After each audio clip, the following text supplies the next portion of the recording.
Hi everyone, this is Cecil. In today's Yellowstone podcast, I'm going to tell you about what you can expect to see and do on the stretch of road between the Upper Geyser Basin, which is where Old Faithful is located, and West Thumb Geyser Basin, which is on the shores of the incredibly beautiful Yellowstone Lake. You may like to follow along with a couple of maps in front of you. The easiest way to do this is go to YouTube. Once you're at YouTube, search for Yellowstone Tours. That's Yellowstone Tours, one word. It'll ask you, hey, did you mean Yellowstone Space Tours? You say no, search for Yellowstone Tours without a space. That'll bring you up to our YouTube channel, and you can see all of our virtual Yellowstone tours and all of our Yellowstone podcasts over there. Alternatively, you should go to our site, westyellowstonelodge.com /map, westyellowstonelodge.com /map. That's the one map I'm using, and the other one is a map of Yellowstone which I have found on Google Maps. Assuming that you're watching on YouTube now, you will see that I have the route up between Old Faithful on the left or the west and West Thumb Geyser Basin on the right or the east. I'd like to show you something interesting if you are watching this on YouTube, and you'll notice the white areas at Old Faithful. You'll notice there's a smaller white area at West Thumb Geyser Basin, just to the north of West Thumb Geyser Basin, and just a little to the south of the road that runs between Old Faithful and West Thumb Geyser Basin. When we see the white areas, we know that there either is or was a thermal area there. What the white or the paler area is sinter, which is one of the minerals that is brought up from underground by the thermal features, by the geysers and the hot springs when they bring water up. So that's very interesting for us to know, and I'll show you more about that as we get into this podcast. We're going to be leaving Old Faithful, and if you are watching on YouTube, you can see that the trail or the route we're taking is in blue, and we're going to head off to the right or to the southeast. You'll find that the first major point of interest that we come to is Kepler Cascades, and Kepler Cascades is basically a mini waterfall. There is a pullout that you can take, and from there it's a very short walk to Kepler Cascades. Now, a cascade is basically a series of really small waterfalls where the displacement of water occurs horizontally rather than vertically. What I mean by that is where you come across a classic waterfall, the water plunges down the side of a cliff, and there's a long drop vertically.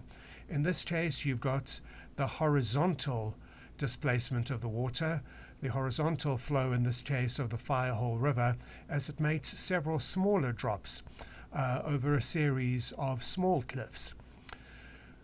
When you're at Kepler Cascade, just on the Old Faithful side of it, you can get off the boardwalk. Now, I don't necessarily encourage you to do this, and if you do this, you need to be really, really, really careful, because it's so easy to slip and fall, and don't get too close to the edge if you do decide to do this. But there are great views if you get off the boardwalk and make your way along a sort of hiker or water-made trail that is just on the Old Faithful side of the boardwalk leading to Kepler Cascade. Once again, be really, really careful. It's very easy to fall, and also do not get close to the edge. You'll find that the rocks there are pretty loose, and it's relatively easy to slip down.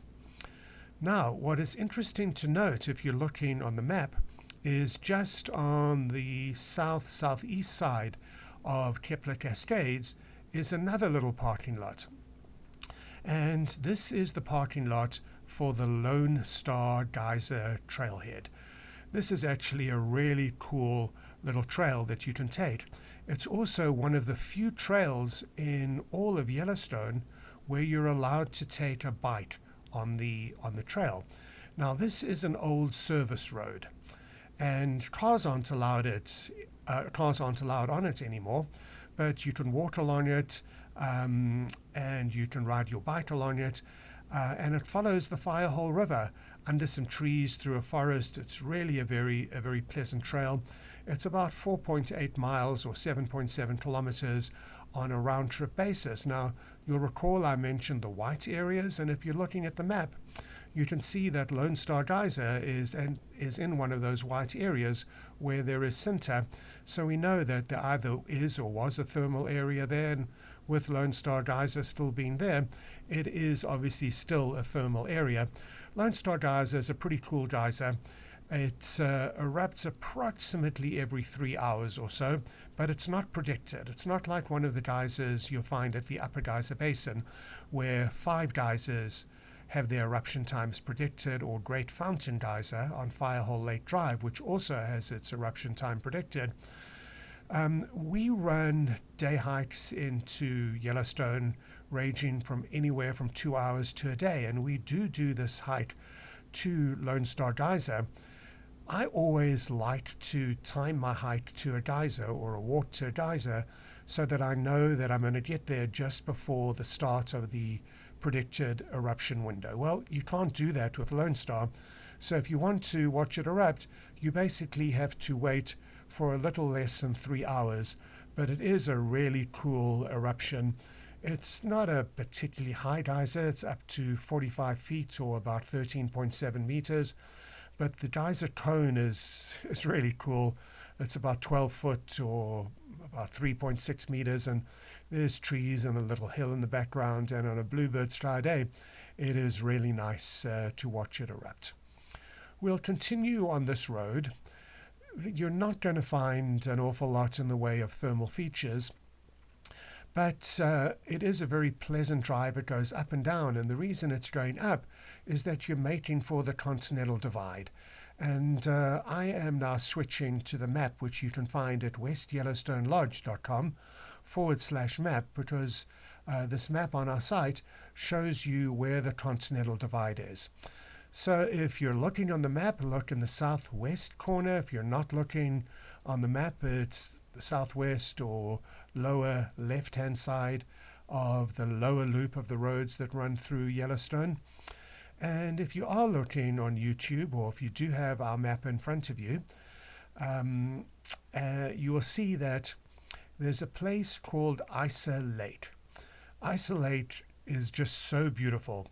It has something called the Great Yellow Pond Lily on it, and you just don't expect to find lilies at this part of Yellowstone, or even at this elevation. You'll notice from the map that you're up at almost 8,300 feet, or a little bit over 2,500 meters, so you're really high up. What I really like about Geyser Lake is that you'll see that it's right on the Continental Divide. This is really a cool place to take pictures, because you've got that beautiful lake there. It's a really small lake, but it's a pretty lake with all the lilies. You've also got a sign which the Park Service has put up saying Continental Divide, so you can take pictures up there on the Continental Divide. And interestingly, Geyser Lake is believed to be one of just a handful of natural lakes in the entire world which drain to 2 different oceans. And the reason for that is, if you're looking at a map again, you can see where the Continental Divide is. Water or precipitation that falls to the left or the west of the Continental Divide is going to land up in the Pacific Ocean, and precipitation to the east or the right-hand side is going to land up in the Atlantic Ocean. Now, there's a bit more to it than that, and I do go through that in more detail in one of our other Yellowstone podcasts, but that'll suffice for here. And talking about in more detail, if you are on YouTube, or if you do go to our site called virtualyellowstonetours.com, we have this stretch of road as what we call a virtual Yellowstone tour. And we have a video of every single road in Yellowstone in our YouTube channel, and you can watch the scenery as well as listen to me narrate as to what you're seeing and what you can expect in front of you. If you are watching this on YouTube, you can see I've got the video playing. That bridge that you see there, they were doing some reconstruction work on it, and they discovered it was unsafe. which led to various problems. You weren't allowed to take that turnoff to Yellowstone. You had to take another makeshift way. Anyway, it is a pretty interesting video, and I'm going back to the maps on YouTube. And just remember that we do run tours in Yellowstone. We run more Yellowstone tours than anybody else in the world. And if you go to yellowstonetours.net, that's yellowstonetours.net, you can see our various Yellowstone tours there. We operate them from regional cities, including West Yellowstone, Bozeman, Idaho Falls, Rexburg, and various others, as well from all major cities in the western United States.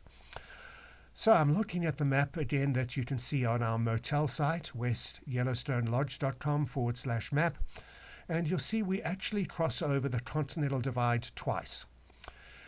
In addition to crossing the Continental Divide twice, there are a few pretty cool picnic sites along this stretch of road as well, if you are looking for somewhere to picnic.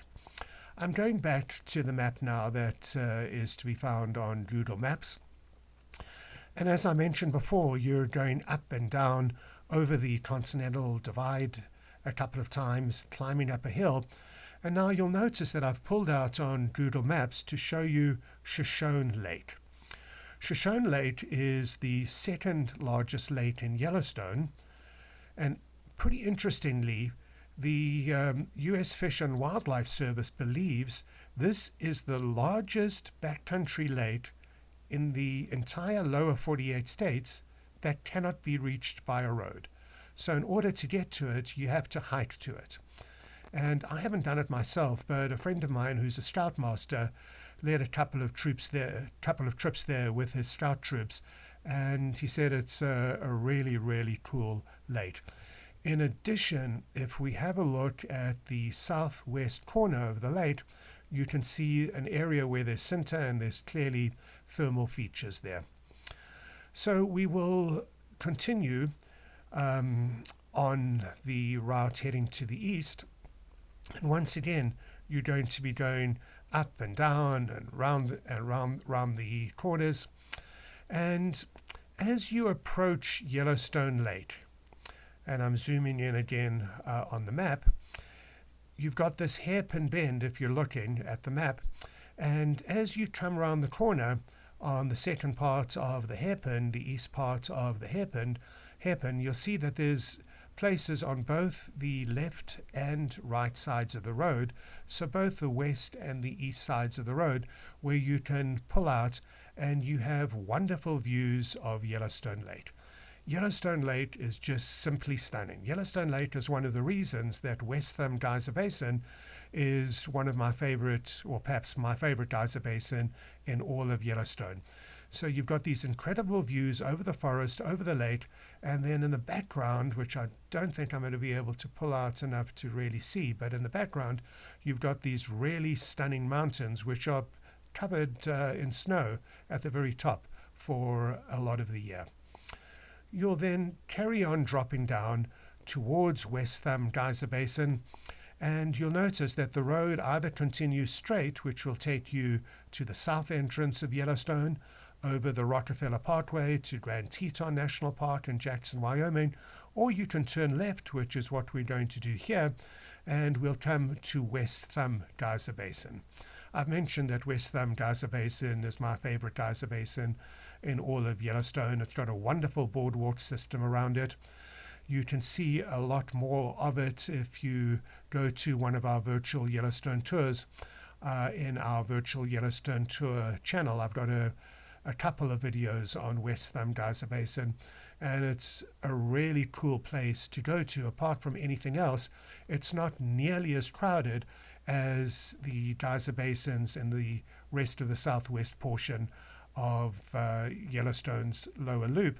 The Upper Geyser Basin, the Midway Geyser Basin, the Lower Geyser Basin, Biscuit Basin, and Black Sand Basin. So it's well worth a visit.